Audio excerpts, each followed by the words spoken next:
Shalom, shalom, shalom, Zion. It's Dr. Yoshiyahu. Okay, we got more food for thought concerning money, and we're talking about it being physical and spiritual. So my very first, well, I have more than this, but my first real proof text is from our King. Our King says something that is so profound. And of course, it's based on Torah. He says that no man, nobody, it's impossible for a person to serve two masters. You can't do it. You can't serve two masters. Because the very principle of a person serving a master, a real master, means that they're all in. In order to serve a master, you have to be all in. One person's not your master. So you know what I'm saying? So if you got two masters, then you won't be able to serve both of them. Now you might work for both of them, but you're not serving two masters. It's impossible. And therefore, he says no man can serve two masters.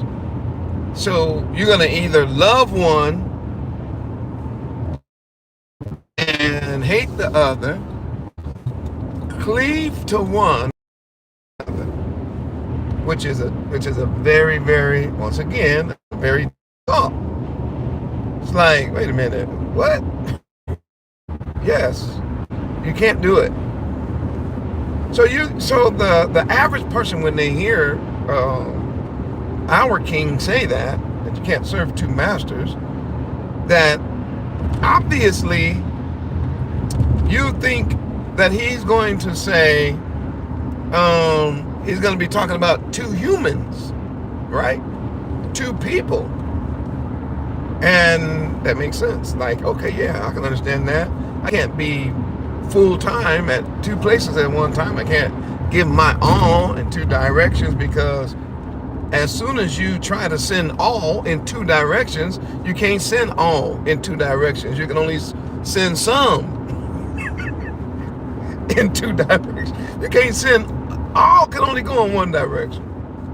Yeah, that's not all, that's some. So our King here is talking about all, obviously. And he's saying, as soon as you decide to go two ways, it's no longer all, it's some. Right? And the split loyalty is a crazy thing. He says, now, if you try it, you're going to cleave to one, despise the other. You know, I just read that to you. Love one, hate the other. And of course, those words have to do with separation. Okay? So the idea of cleaving to one and despising the other means one of them you're going to hold very tight and let go of the other one, or you're going to hold this one and let go of that one. And that's the word. Even when he talks about love one and despise the other, it's the same concept. The one that you love is the one you draw to. The one that you despise is the one you move away from. Okay? And then he throws this in the mix. He says, you cannot serve Yah and money. And what? Isn't that an interesting way he flipped it? You think he's gonna say You thought he was going to say, you can't serve Yah and Caesar. You can't serve Yah and some earthly, king. You can't serve Yah, and the devil. He could say all that, right? But he said it in such an interesting way. He said, you cannot serve Yah and money.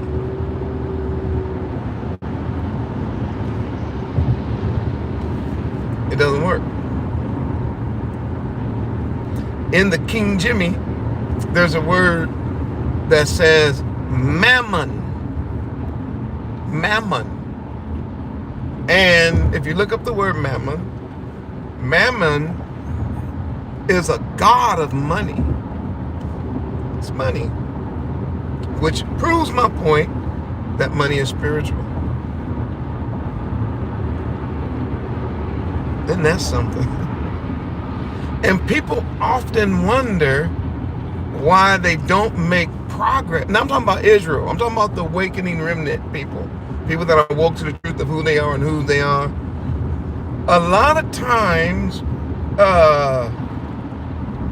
we wonder, why is it that we have difficulties moving forward when it comes to money? Why is it difficult for us, seemingly as a people, to get our head above water, to make ends meet, and to live a regular, comfortable life and all that? By the way, I'm just talking. Can y'all still hear them all right? Can y'all, if you can, place a 7 in here if you can.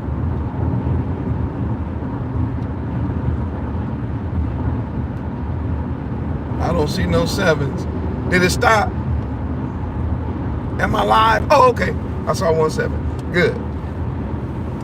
So yeah, I was mentioning, some people they always will say things like, man, it's just so, and it is hard, it's rough, I get it. But one of the reasons that we find ourselves struggling so much financially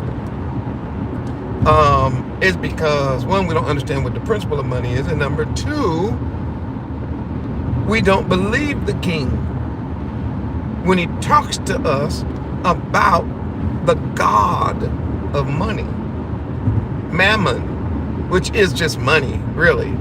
That there is a spiritual element to money, and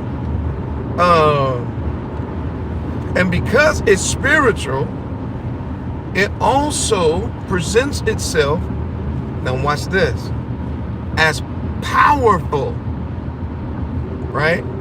And we've heard this probably all our lives. Money is power. We've heard that all of our lives. Money is power. And so, because people want want power, then they go after money, right? So, again, you see that it's spiritual. You also hear people say, money is freedom, right? And so, therefore, what is freedom? That's a concept, right? It must then mean that money.